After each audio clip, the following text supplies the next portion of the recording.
you.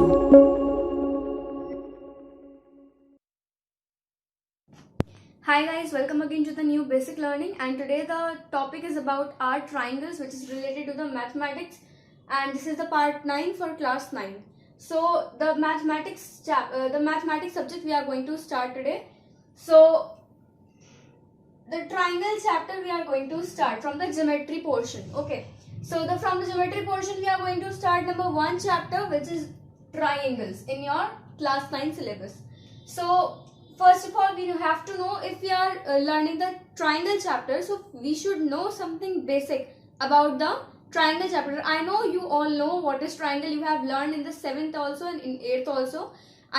You must be remembering that why we are learning this chapter. It's so boring, but it's so interesting.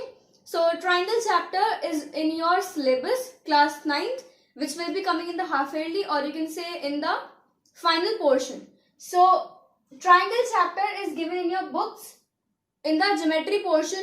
So triangle chapter today we are going to learn. So if we talk about the triangle, you have learned the basic of the triangle. So I'm going to get revised the triangle chapter. Okay, so triangle similarly looks like this. बल्कि बहुत सारे types के होते हैं triangles, आपने देखे होंगे, हम डेली लाइफ में रोज देखते हैं अपने ट्राइंगल्स. बन क्यों नहीं रहा?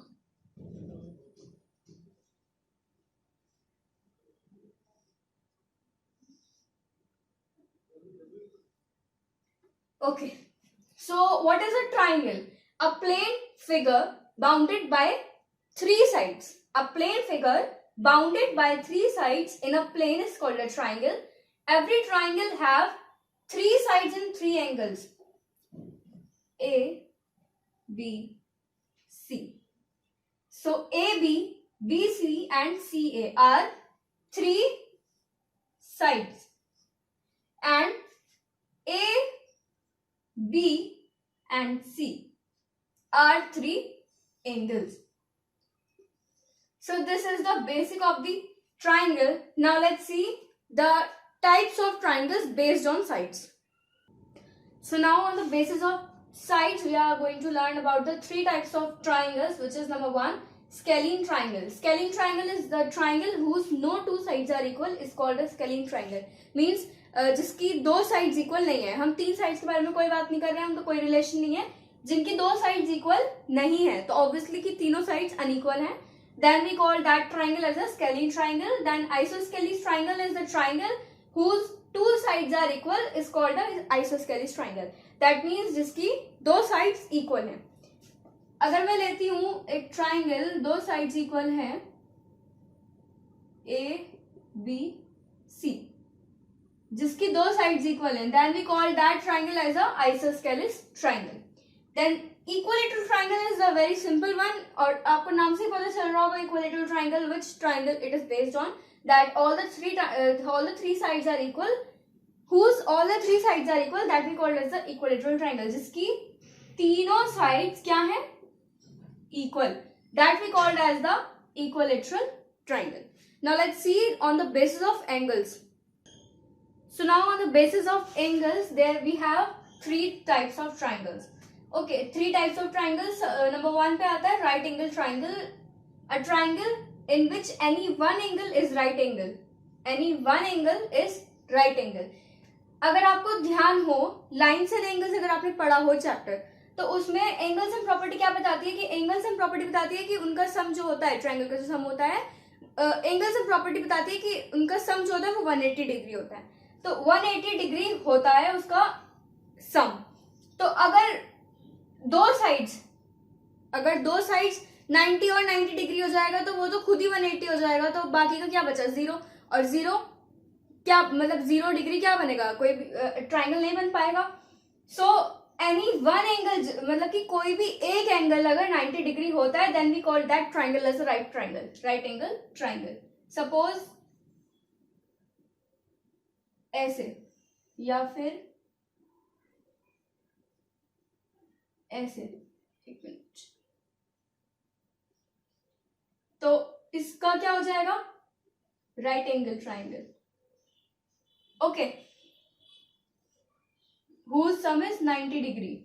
राइट एंगल ट्राइंगल वो होता है जिसका एक एंगल 90 डिग्री होता है. Then acute triangle, a triangle in which all the angles are acute, that means less than 90 degree. एक ऐसा ट्राइंगल जिसके सारे एंगल्स, दैट मीन्स 60 60 60 बन जाएगा. 60 60 60, 90 से छोटा है 60. Then that triangle we called as a acute triangle, जिसकी तीनों साइड्स, सॉरी तीनों एंगल्स कितने होंगे, 90 डिग्री से कम. Then obtuse triangle, any one angle is obtuse, मतलब 90 डिग्री से बड़ा. सॉरी, आप मान लीजिए 120 डिग्री, ये एंगल 120 डिग्री है, एक एंगल 120 डिग्री है. Then we call that triangle as a obtuse triangle. कोई भी एक एंगल अगर 90 डिग्री से बड़ा होगा, मैंने ये एंगल बड़ा ले लिया, 120 डिग्री ले लिया सपोज, तो वो क्या हो गया, ऑब्ट्यूज हो गया. वो कौन सा ट्राइंगल हो गया, ऑब्ट्यूज ट्राइंगल हो गया. Now let's move to the other points. तो अब हम कॉन्ग्रुएंट ट्राइंगल्स और कैसे कॉन्ग्रुएंट फिगर्स को अब हम ट्राइंगल्स के बेस पे पढ़ लेते हैं, ट्राइंगल्स के एग्जाम्पल से. सपोज ये दो फिगर्स मैंने लिए ट्राइंगल की, इसको मैं रख देती हूँ ए बी सी और इसको रख देती हूँ डी ई एफ. ओके, ये साइड इसके इक्वल है, ये साइड इसके इक्वल है, ये साइड इसके इक्वल है.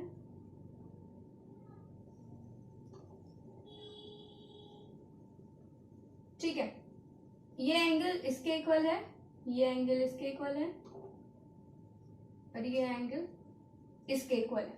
तो ऐसे हम क्या लिखेंगे, triangle A B C is congruent to triangle D E F. और अगर इसी का मैं ऑर्डर चेंज कर दूं, सपोज एक ट्राइंगल मेरा ये रहा और एक ट्राइंगल ये रहा, A B C D E F.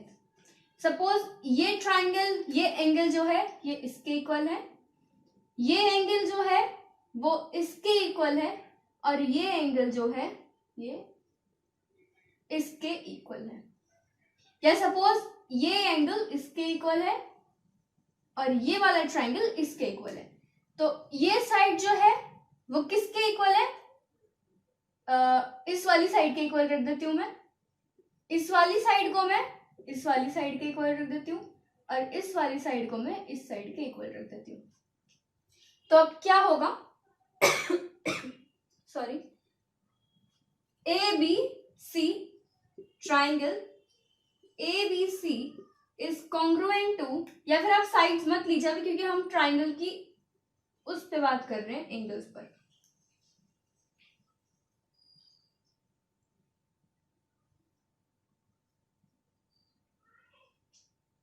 Okay, तो ये साइड किसके इक्वल थी, ई के, ट्राइंगल ई. ये साइड किसके इक्वल थी, एफ के, और ये साइड किसके इक्वल थी, डी के. तो ये ऑर्डर चेंज हो गया. आप देख सकते हैं triangle A B C is congruent to triangle E F D. तो यहां पे क्या था, मैंने ऑर्डर चेंज नहीं किया था, सेम एज इट इज रख दिया था. तो आप इसके अकॉर्डिंग ही इसको रोटेट करके रखेंगे. ऐसा नहीं है कि आपने ऐसी और ऐसी रख दिया, फिर तो जो एंगल्स होंगे वो बिल्कुल डिफरेंट हो जाएंगे, साइड्स भी बिल्कुल डिफरेंट दिखेंगी. So that is not a congruent figure. आपको इसके हिसाब से ही आपको रोटेट करके रखना पड़ेगा. So that we called as a congruent figure. एक बार आपको बता देती हूँ मैंने जैसे यहाँ पे इसकी साइड की इसके इक्वल रखी थी, ये साइड इसके इक्वल रखी थी, ये साइड इसके इक्वल रखी थी. ये ट्राइंगल इसके इक्वल है, ये ट्राइंगल इसके इक्वल है, ये ट्राइंगल इसके इक्वल है, सॉरी एंगल, ये एंगल इसके इक्वल है, ये वाला एंगल इसके और ये वाला एंगल इसके. तो हुई ये, अगर मैं इसके ऊपर सुपर इम्पोज करती हूँ या फिर आप अगर इसके ऊपर सुपर इम्पोज करते हैं इन दोनों फिगर्स को, तो ही ये कॉन्ग्रुएंट फिगर कहलाएगी. ओके, अगर मान लीजिए ये ट्राइंगल, मतलब इसका एंगल जो है और इसका एंगल जो है दोनों डिफरेंट है, सो दैट भी हम इसको सही से नहीं रख पाएंगे, ये एंगल डिफरेंट हो जाएंगे. So that is not a congruent figure. जिसके साइड्स और साइज, शेप और साइज बिल्कुल सेम हो, और अदर वर्ड्स में आप कह सकते हैं लेंथ, ब्रेथ और विड्थ. लेंथ, ब्रेथ और हाइट दोनों, तीनों चीजें इक्वल हो एक दूसरे के, दोनों फिगर्स एक दूसरे के रिस्पेक्टिव में इक्वल हो, तो ही वो कॉन्ग्रुएंट फिगर कहलाएगी.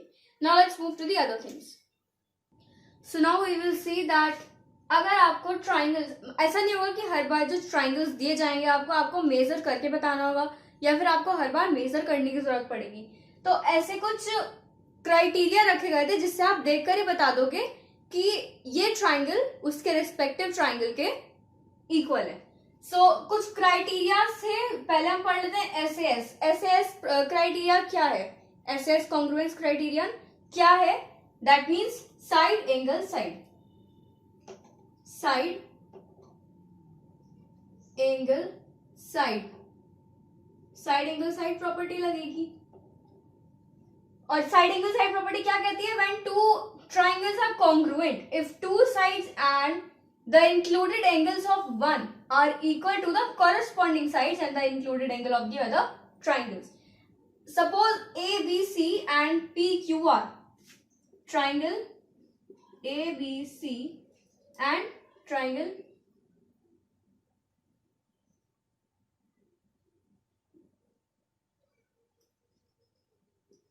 PQR.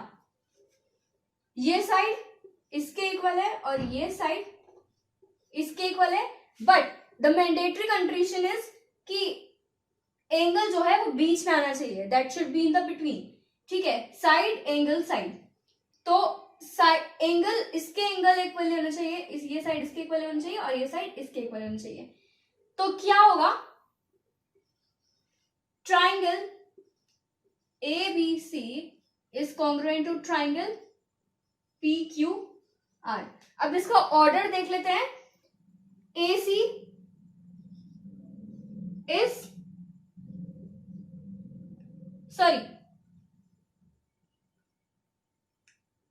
AC जो है वो क्या है? PR के इक्वल, दैट मीन्स AC और PR. ठीक है, R एंगल किस एंगल के इक्वल है? C के. तो R है और C है ऑलरेडी. देन Q किसके इक्वल है? B के. तो Q और B आएगा. So here Q and B. तो क्या हो गया है? Triangle ACB is congruent to triangle PRQ. PRQ हमेशा जो भी एंगल है आपका जो गिवन है वो बिटवीन में आना चाहिए, वो बीच में आना चाहिए. जैसे ये एंगल था R और ये एंगल B था, ये दोनों साइड्स थी. So that should be in the proper condition. Properly आपको order में रखना पड़ेगा. side angle side, SAS, SAS. ये पूरा कवर इसके हो जाएगा, सुपर इम्पोज हो जाएगा. Then the figure is congruent. Okay.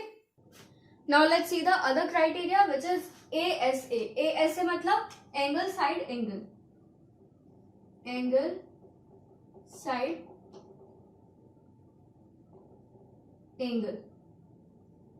Angle side angle criteria क्या कहता है? If any two angles and a non included sides of one triangle are equal to the corresponding angles and sides of another triangle then the two triangles are congruent. अब जैसे इस वाले ट्राइंगल में क्या है? ASA, angle side angle. ये दो एंगल्स इन दो एंगल्स के कॉरेस्पॉन्डिंग में सेम इक्वल है और ये साइड इसके इक्वल है साइड्स. तो ऑर्डर क्या बनेगा?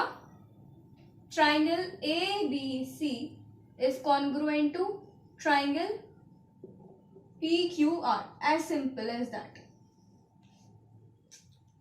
ओके, तो ये सिंपल है और ट्राइंगल्स विल बी कॉन्ग्रुएंट. आप ये भी कह सकते हैं कि these triangle, both the triangles are congruent to each other and the corresponding of ABC is congruent to PQR. Now let's move to the third property which is SSS. Now the third criteria is about the triple S property. Triple S criteria क्या कहते हैं? Side, side, side, side, side, side. Okay. Now let's see what is this property. Two triangles are congruent if three sides of one triangle are equal to the corresponding three sides of the other triangle. Very simple. एक ये triangle ले लेते हैं और एक ये triangle ले लेते हैं, ABC PQR। ये साइड इसके इक्वल है, ये साइड इसके इक्वल है और ये साइड इसके इक्वल है। Then the order will be triangle ABC is congruent to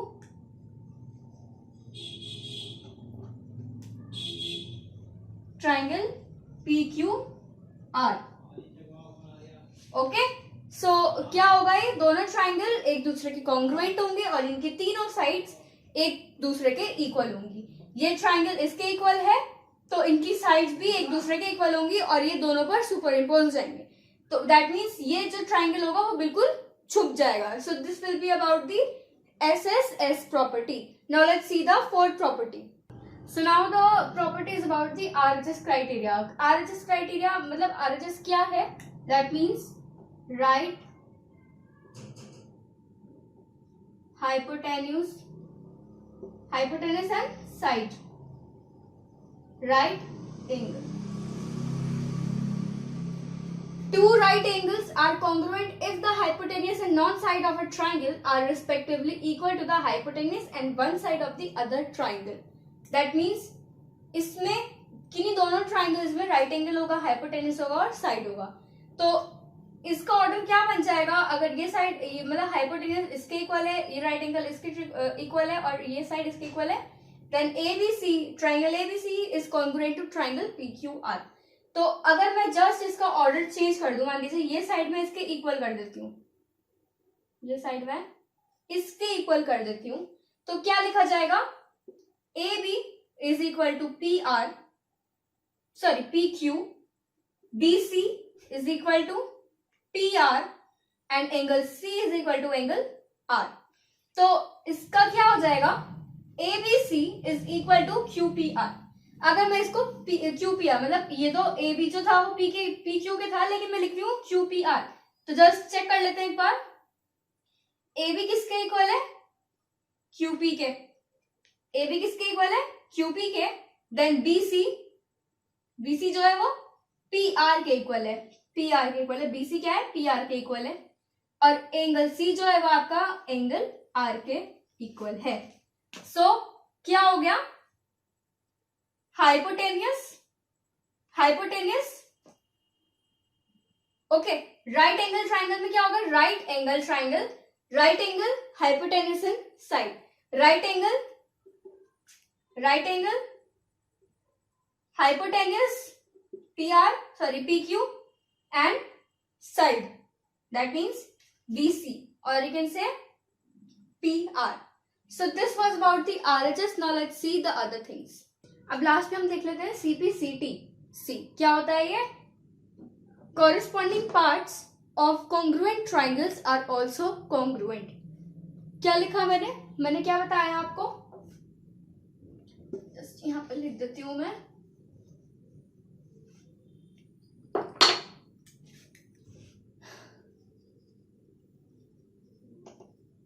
corresponding parts of congruent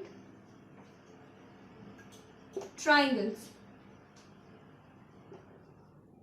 are also congruent। ठीक है, तो मैंने इसके लिए अगर मैं एग्जांपल लेती हूँ, जस्ट मैंने अभी जो आपको समझाया ABC triangle and PQR triangle, तो AB is equal to PQ, BC या फिर हम ले लेते हैं AC is equal to PR and angle C is equal to angle R। तो हमने क्या कर लिया, हमने तीनों चीजें चेक कर ली। मतलब जब पूरा फिगर कॉन्ग्रुएंट होगा रिस्पेक्टिव में, दूसरे रिस्पेक्टिव ट्राइंगल के दोनों कॉन्ग्रुएंट होंगे, दोनों एक दूसरे के सुपर इम्पोज होंगे। सुपर इम्पोज मतलब जब ये फिगर इस फिगर को पूरा अच्छी तरह से कवर कर लेगा, तब ये दोनों ट्राइंगल्स होंगे वो कॉन्ग्रुएंट होंगे।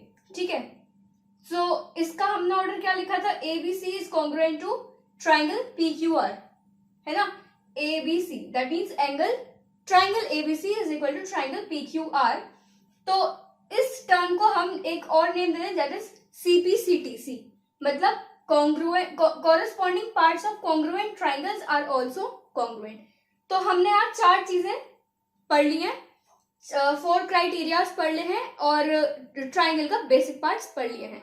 तो नेक्स्ट वीडियो में मैं आपको इनके ऑब्जेक्टिव क्वेश्चंस कराऊंगी जो कि इस चैप्टर के रिलेटेड बहुत ज्यादा इंपॉर्टेंट है. So if you like the video, please hit the like button, share the video, subscribe my channel and hit the bell icon to get more latest updates. Thank you for watching.